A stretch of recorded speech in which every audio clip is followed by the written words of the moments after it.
Hi, welcome back to another episode of SEO On-Air. I'm your host, Aaron, and today we have Jane Hunt, CEO of JBH. We talk about how Jane started JBH with two of her colleagues, how digital PR has changed over the years, and how you can also become a good leader. Hope you enjoyed this episode. So, hi, Jane. Hi, Aaron. The first question I think I can throw at you would be who exactly is Jane Hunt? And we'll get to the next part of the question after that. Perfect. Okay. So, hi, I'm Jane Hunt. I'm the CEO and co-founder of JBH. We are a specialist digital PR and SEO agency, and we were founded in 2013. So, we've been going for just over 10 years now. So, I have a background in marketing and also fine art, but I'll cover that later on. And so we stepped into the world of digital PR just over 6 years ago and became a really niche agency just to kind of be the best at one thing. Right. And I mean, 10 years is quite a long time, and there might have been quite a few changes. But I think one of the biggest changes was from going from fine arts into marketing. How did that kind of play Sure, out? yeah. That was obviously one of the biggest changes in my career. So when I was at university, I studied fine art. I just enjoyed art at the time, and I didn't really have a plan about what I wanted to do in the future. I just thought fine art would be fun. And then when I finished, I realized that I didn't want to be an artist. I certainly didn't want to kind of be a struggling artist. And then I was looking at kind of careers linked to fine art. So anything where I could use kind of my expertise and my creativity. And I did some work experience in a museum, whereas in like the paper collection. So it's like fine arts on paper, anything organic, basically. So it could be books, posters, Right. maps, all kinds of things. So, and then I kind of really enjoyed doing the work experience, and I thought, well, maybe this is a possible career for me. So I then applied to study paper conservation at Camberwell College of Arts in London. So I did that for a year as a postgrad course. And then after that, I got a job at Manchester Metropolitan University in the special collections there as a paper conservator. So I was doing that for a couple of years, and part of that role involved me kind of putting together exhibitions within the gallery. And while I was doing that, I realized that nobody was really doing the marketing for these exhibitions. So we'd put all this effort into putting, these really nice exhibitions together, featuring some amazing artists and, people from the collections. And no one was seeing them. So I kind of volunteered to kind of help promote the exhibitions, generate more traffic into the gallery, get students more interested to see what we had. So I started doing that as well. And then MMU actually sponsored me to do a marketing diploma at the time that I did in the evenings. And after I'd done my marketing diploma, which was a year, I then thought, well, actually, I'd really like a career in marketing. And so I looked around for a while, and then my partner at the time had just moved to Northampton. And so I was looking for jobs around there. And then a job came up in an advertising agency in Northampton, doing all kinds of things, kind of content creation, graphic design, advertising. So I got a job there as head of strategy. And I was head of nothing really, because it was kind of a new role. I wasn't kind of responsible for anybody apart from myself. So I headed up strategy for all the campaigns and everything we did in the agency. So that was kind of my first marketing role. And I did that for a couple of years. And then I decided that I didn't want to work for them anymore. Actually, it'd be really nice to do something for myself. So me and a couple of other colleagues from the same agency just happened to be freelancing together. And we decided to kind of set up JBH. And then 10 years later, that's where we are. Yeah, I was actually going to say, how did JBH start as my next question, but you kind of somewhat already answered Sorry. that. No worries, but at least in that time when it was starting up, the first couple of years, what were some of the challenges that you guys saw? The challenges, I think when we first set up as a content agency. And as a content agency, really, at that time, there wasn't as many content agencies as there are now. And I thought there was a bit of a niche where we were in terms of the region. However, Right. we just felt like we were pitching for all kinds of things. It might be a website, it might be social media, it might be infographics, interactive content, copywriting. We were basically doing everything just to kind of bring in revenue. And it didn't sit well with me that we weren't like experts in one thing. And that's kind of what led us to kind of focus on digital PR, because we could see it as, an activity that was kind of becoming more influential. That link building was at the time, when we first established, it was well known, but it wasn't like it is today. So there were so many more opportunities then, and we were working on some really exciting campaigns with some great brands. So we just thought, let's just focus on digital PR. It's obviously an emerging market in that respect, and one that we'll really have some fun with. Right. Before I kind of ask the digital PR questions, one tiny question I have is, what exactly is JBH? I mean, I kind of know, but like just for the viewers and followers, what does it stand for? Good question. So JBH actually stands for Jackson, Blaze and Hunt, which is our initials.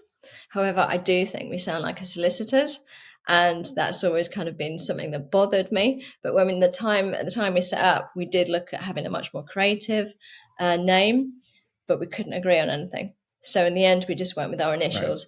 Right. And although it's not very creative, I don't think it's done as much damage because there's many agencies that are kind of initials, etc., who do very well out there. So, yeah.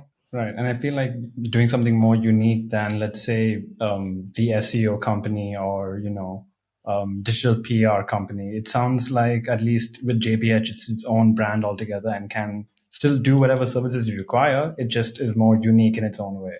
Yeah, definitely. Were there any plans to change it though? We have thought about it over the years, because I did want something that was a little bit more creative, that we could really kind of build more of a story off, I guess. Having said that, I feel like we've built up a really good reputation as JBH, using these initials. And like I said, it hasn't done us any harm. And I think maybe we've just worked a bit harder to actually kind of build our reputation because of it. And we haven't relied on just having some kind of creative name. Yeah, I feel like if you do change it after 10 years, it might kind of dampen the amount of exposure you've already had. So maybe just pretty much stay with JBH again. Yeah, to be honest, I can't see it changing much now. I know there's other agencies out there that have rebranded and, have changed their names, successfully.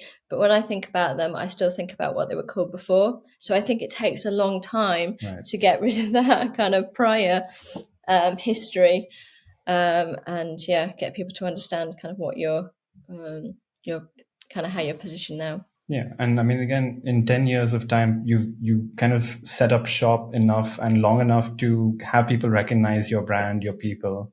But back then, 10 years ago, digital PR wasn't really much of a thing. I think, like you said, it was more about link building as well. Yes.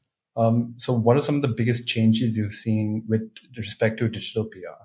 So back when we started doing link building, it was very much kind of us kind of delivering creative assets. So it was, very basic infographics, sometimes interactive content, anything that was kind of more immersive.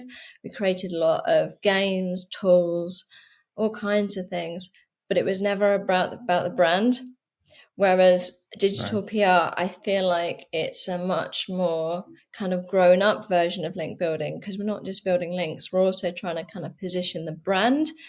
We're trying to get it known for certain, we're trying to get the brand positioned in certain ways. We're trying to get kind of key selling messages in there.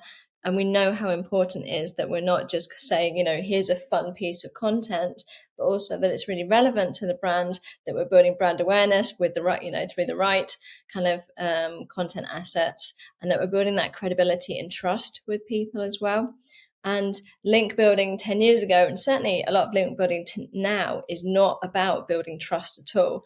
And, that's why a lot of companies are being penalized at the moment by Google. So I think it's more important than ever that there's kind of a much kind of bigger narrative behind your link building than just, gaining links for the sake of it.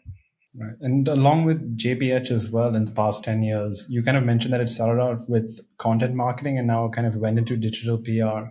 Were there other, let's say, major changes that happened with JBH, or are they still in the works? That was the most fundamental change that we've experienced. And that happened, we made that decision in 2018 that we would just focus on digital PR. And then there was like a couple of years of transition where we went from having the office in Northampton, where we were living, to actually have it in Manchester. And we made the move to Manchester just because we had so many problems recruiting in Northampton. I'm not sure whether you know much about Northampton, but it's not an area where people were flocking to, and it was hard to get kind of good talent there. So we thought, let's just set up, we'll move the agency to Manchester, where we know there's so much talent, there's so many universities, there's so much there's a higher quantity of talent, and I think it's better quality talent too. So we've really benefited from being in that location over the last kind of 6 years. When it does come to the 10 years that have gone by with JBH and in just the industry as well, most people have this fear that within the first 2 years, if you don't really, hit the mark, you're not going to make it as an agency. So in your initial years with JBH, were there many moments where you thought, okay, cool, this might not go further than here? And how did you kind of move on from that? I don't think there were, to be honest. I think when we set up, the economy was doing fairly well, and we were very careful with our spending. We were careful with how much we paid ourselves, and we were realistic about how much we would make in the first few years, certainly in terms of profit. And everything we did make, we tend to put back into the business because, we wanted to grow it rather than just strip it every year. So I don't think we ever had any moments in the first few years where we wondered what we'd done and, whether we'd be able to kind of, get through the next few months. And we've never been an agency that's kind of, in terms of being able to pay salaries, has, done that from month to month. We've always had, a good kind of minimum of 3 months worth of cash in the bank, so that we're never at a point where we're panicking about how we're going to pay people or ourselves, because for us that's something we've really tried hard to avoid. Okay, so at least then, if at least back then, at least when you kind of started off, there wasn't really much of a fear of dying out quickly, because there was always kind of like a need for it. But can we take a hypothetical situation where, let's say, I am a CEO and I'm starting off a new agency? I've learned a lot from Jane Hunt, so I also want to do digital PR as well, in this hypothetical at least. But I don't really know what it takes for me to be a good leader. So what are some, let's say, qualities that you would recommend me to kind of get ahead of so that I can be a good leader for my, digital PR agency? That's a really good question. And I think this is a challenging time for anybody kind of launching an agency. And digital PR is booming at the moment. However, there's also an awful lot of competition. There's more agencies than ever offering digital PR, and it's driving prices down, but it means it's also driving the quality down of what's delivered.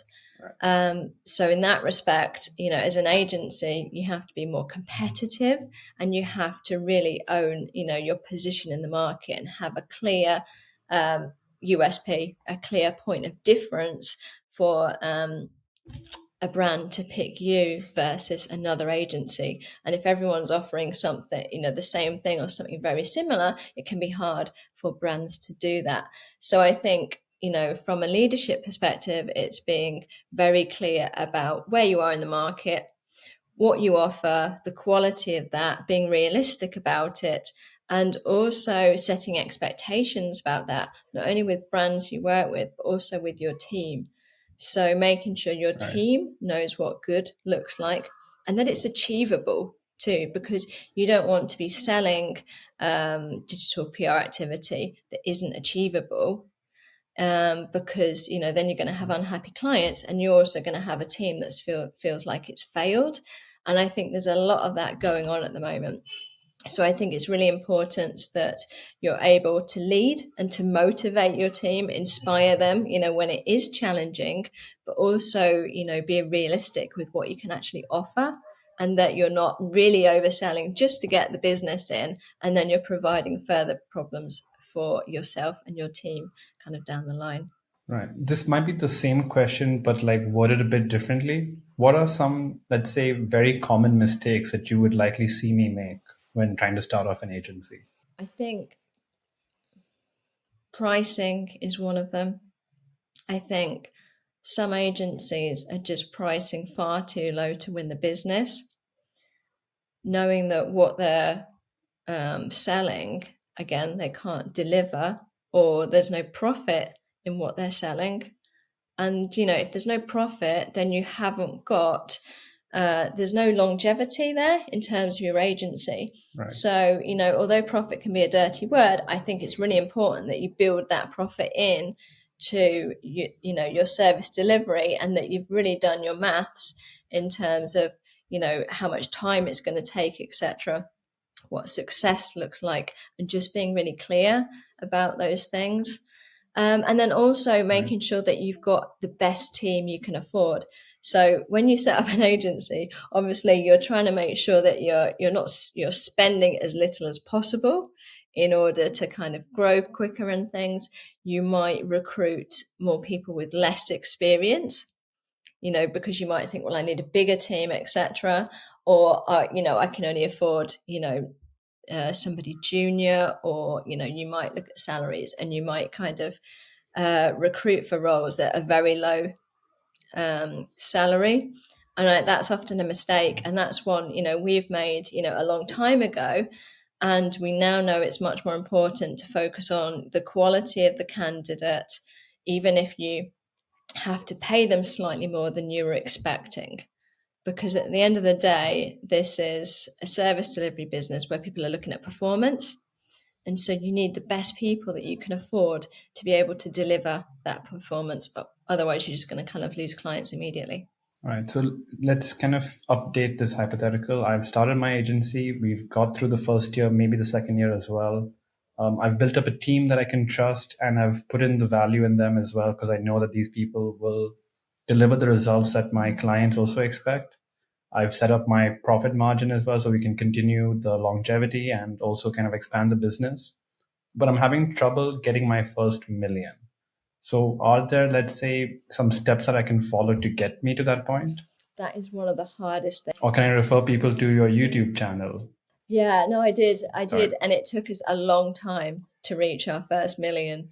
And we hadn't even thought about it kind of before we got to a certain stage of growth. And I think there's so many misconceptions out there at the moment about how easy it is to make millions. And the reality is, most 99% of businesses will never make a million. There's some kind of stat like that, or there's only 3% or something that will kind of pass the million revenue mark. So it's Right. ridiculously hard to get there. And we only got there once we'd pivoted our service and changed from a content agency to just focusing on digital PR. And then about 3 or 4 years later, we were doing very well. It coincided with COVID as well. And obviously there was a digital marketing boom during the first few years. And so we really benefited from that. And during that time, we grew our team. We won a lot of accounts. It was a combination of things just really working. And we'd really defined our offering at that point. We'd built up our reputation. We were doing a lot of marketing during COVID, so people knew who we were. They knew what our expertise was. So I think it was just a combination of these things coming together. And we were just kind of on a really good road, I think. Right. So can I assume that keeping consistency and at least staying in touch with the current trends could be a good way to at least work my way to a million? I think trends is one of the things, yeah. So obviously you have to kind of innovate as you're continuing to deliver your service. And especially in digital marketing and the pace, everything is moving. You've got to constantly update your expertise and your knowledge. You've got to be trying new things. You've got to be investing in AI. There's no way of avoiding that. And also, you should be embracing it and seeing how it can improve your service offering, how it can improve your research, how it can improve everything you do. Right. And so I think there's just a combination of things that happen. But I think that's just one of them. Right. How much would you say luck plays a role? Well, I think timing, luck plays a role in the timing of things. So obviously, like I said, COVID was huge for us. And while obviously it was devastating to a lot, to the country from a health perspective, a lot of digital agencies did so well out of it because people were moving their spend to focus on digital marketing. So maybe you can call it luck, but we also made sure that we really optimized that period of time to make sure. Right. Well, we thought that a lot of agencies, some had put a lot of their team on furlough, so they didn't have access to a lot of that expertise. We were actually recruiting people at the time because our sales pipeline was amazing, and we needed to recruit a lot of people. So it's the biggest our team has ever been as well during COVID. So I think there's an element of luck there, but also we made sure we optimized for it. So we knew that a lot of agencies were doing less, a lot had financial problems, etc. And we just thought, well, we need to be out there as much as possible. This is our opportunity. So we set up a monthly webinar called Missing Link. And it was basically for the industry. We were sharing expertise and things like that. And it did really well. And it helped us kind of carve out a community. It helped us build our credibility with digital PR. And we were just determined, and this is kind of my ethos, that when times are hard, you really kind of push the marketing as far as possible. So this is your opportunity. While other brands, other agencies, are pulling back, you put even more into it. You put as much as you can afford into that marketing, and it should pay off. I think we also kind of went through the same kind of structure. When the pandemic hit, we all also started hiring more people, thinking this would be a good opportunity for us to expand. Yeah.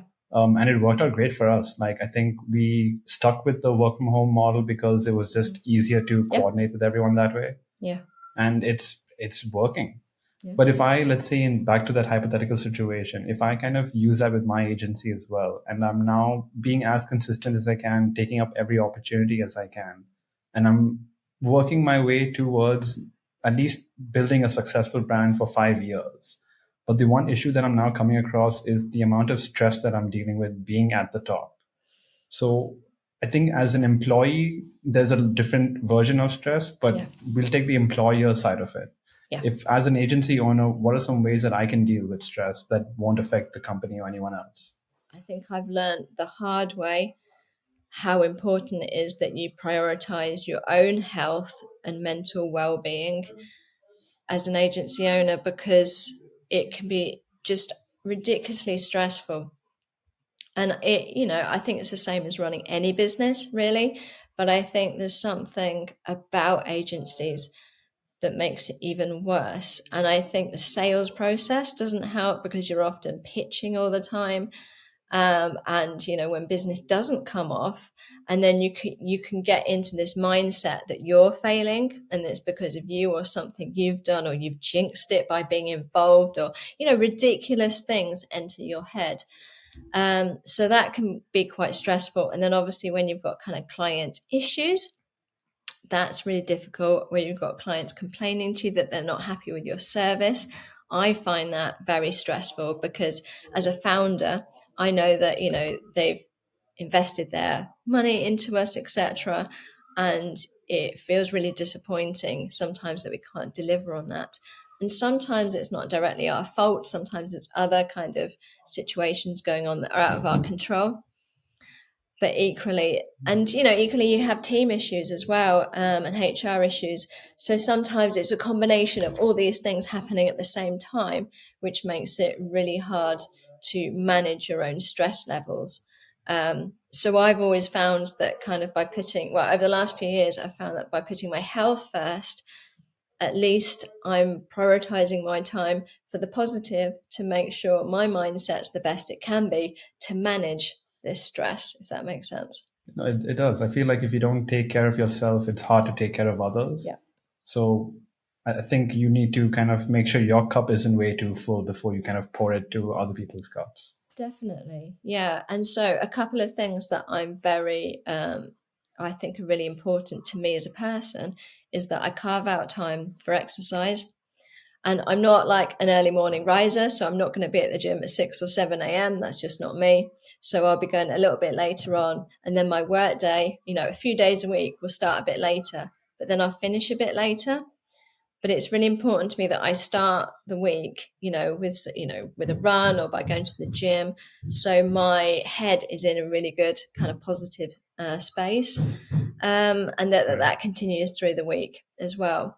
And then another thing that I'm really concerned about now is making sure my time is spent on the right things. And rather than just filling my day up with anything to make it look like I'm busy, I'm making sure that I'm on the calls I should be on, I'm working on the strategies I should be on, and I'm not getting involved that don't concern me at my level, and that I'm letting other people in the agency deal with things that they're very capable of dealing with, as that's why we've brought them in. So I'm controlling my time a lot better. And another thing I've noticed, which other agency founders have probably noticed too, is that you can spend all of your days on calls. So you might start at 9 a.m. and calls might finish at 5:30, 6. You're like, I just sat on a camera all day.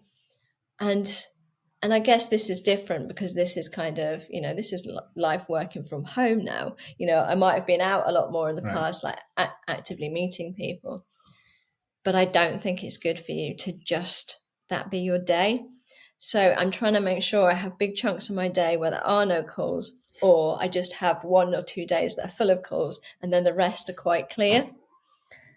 Having said that, when you do kind of sales, you also have to be available for when other people are available. So I have to be a little bit flexible with that too. But in the back of my mind, I'm always thinking, make sure you've got some time carved out for you. You've got some thinking time. You've got some space to think about the challenges or opportunities that are there, and that you're just aware of kind of what you're doing and how much you're doing.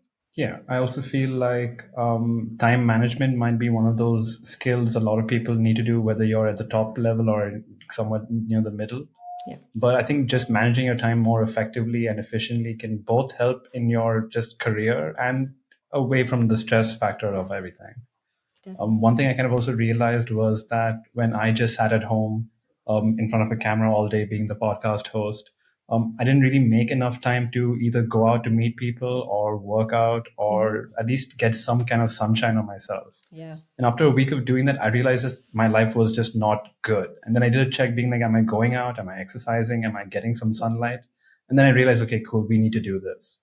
But for those people who are, let's say, working a 9 to 5 job where they have to be in an office all day long, what are some ways that maybe an employer can help them reduce stress, or some easy ways that they themselves can do something to relieve that stress? Yeah, it's a good question. I mean, I'm a great advocate of any exercise you can get at all, even if it's just going out for a walk at lunchtime, just to make sure you have some fresh air, get some vitamin D if the sun ever comes out. Especially in the winter, because it's so easy just to not go out all day, especially if you work in Manchester and it's raining all the time.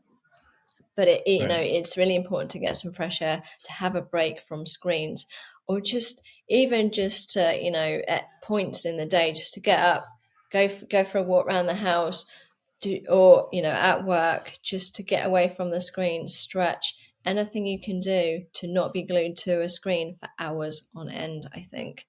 To kind of get slightly back to the main topics that we have, but kind of stay on the casual side of things, are there, let's say, 3 books that you would recommend our viewers and listeners?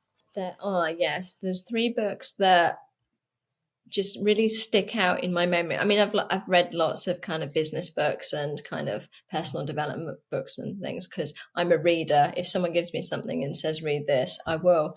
So the 3 that really stand out for me are Driven which is a book.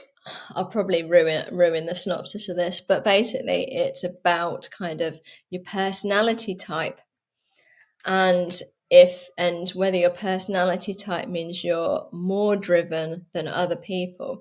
And basically the premise of this book is that if you're kind of a business owner, an entrepreneur, or if you work in the emergency services, or if you're in the military, then you tend to like risk a bit more, or you're less risk adverse. You're open to more challenges and you're willing to be uncomfortable, and you like achievements, or and it doesn't necessarily need to be kind of money motivated. It can be success motivated, or whatever it might be. But it's a really interesting look at particular genes that some of us have. So I would really recommend the book Driven, especially if you're an entrepreneur, because it kind of shed a lot of light on why I am like I am. And then I've got Known by Mark W. Schaefer. And I read this just before I created my YouTube channel and put a few videos on there. And basically it's all about really being able to kind of build your personal brand, showcasing your expertise and who you are as a person, and then just being really consistent with that. So I found that really inspiring as well.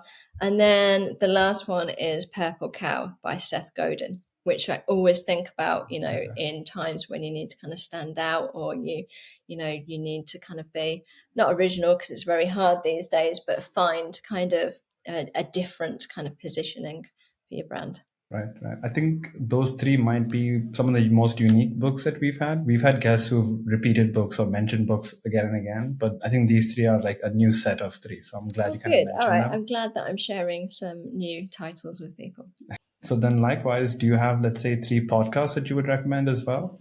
I do, yeah. So there's 3 that, I listen to on a regular basis.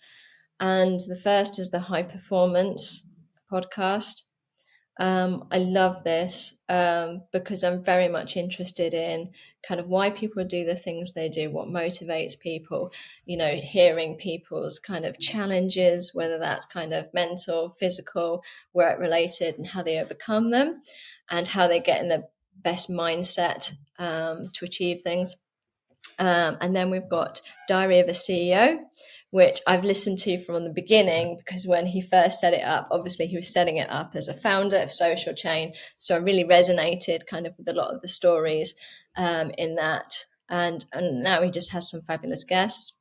And obviously there's SEO On-Air as well, which is a favorite. So yeah, they would be my 3 kind of standout ones for a regular listen. All right, awesome.